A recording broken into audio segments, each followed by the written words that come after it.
80 words per minute, simultaneous interpreting.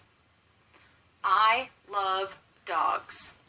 I would like to tell you a story about my dog whose name was Sandy. Sandy was part boxer and part Doberman.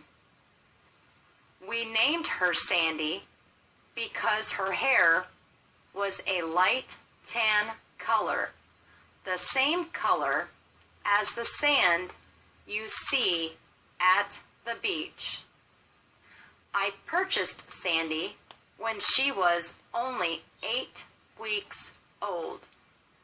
At that time, I was in the Air Force and located in San Antonio, Texas. I purchased Sandy with the hope that she would help my wife feel more comfortable at home alone while I was involved with the responsibilities of my Air Force job, which often required that I work at night. My wife was not too pleased when I brought Sandy home because she was afraid of dogs. It did not take too long for her to overcome her fears, as Sandy was just a little pup when I acquired her. By the time Sandy had grown and reached a weight of 45 pounds, my wife's fear of dogs had diminished. Sandy grew to become almost a human member of our family. She did not like for us to leave her alone and often rebelled by tearing up anything she could find. I remember one time when my wife baked an 8-layer cake for my birthday. She then hid it in a bushel basket in our spare room. Sandy must have known about the cake because she did not protest as much as usual when we left the house that day for a few minutes. When we returned a short time later, she did not rush into the kitchen to greet us.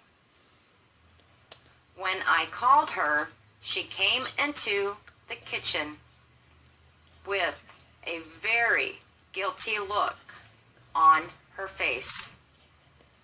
I was really mad at her for eating my birthday cake, and I guess she felt a little low after the spanking she received. Neither my wife nor I realized how human our dog was until an incident took place one evening while we were relaxing in our living room watching television. Out of the corner of my eye, I noticed a small mouse run through the dining room. I got up just in time to see it dart into our bedroom closet. I thought that the mouse offered a perfect opportunity to train Sandy to guard us against intruders. My wife, who is deathly afraid of mice, mustered enough courage to come into the bedroom, but sat on the bed a safe distance from the closet.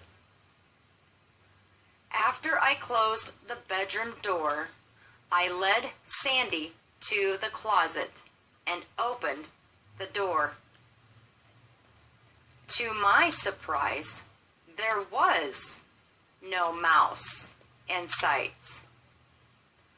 I signaled to Sandy to go into the closet and search for the mouse. But all she did was sniff. I knew that the main thing was to give Sandy plenty of time to look for the mouse. Just as I began to think that I had lost my chance to test Sandy, the mouse came out from behind a shoe. When Sandy saw the live mouse, she froze in position. I thought to myself that she was getting ready to pounce on the mouse when it came close enough. But what followed was totally unexpected and dashed any future hopes I had for training Sandy.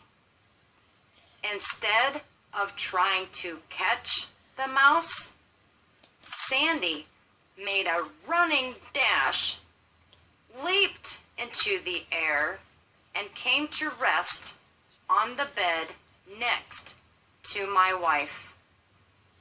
My dog had shown me that guard duty was not to be her forte. She was all bark and no action.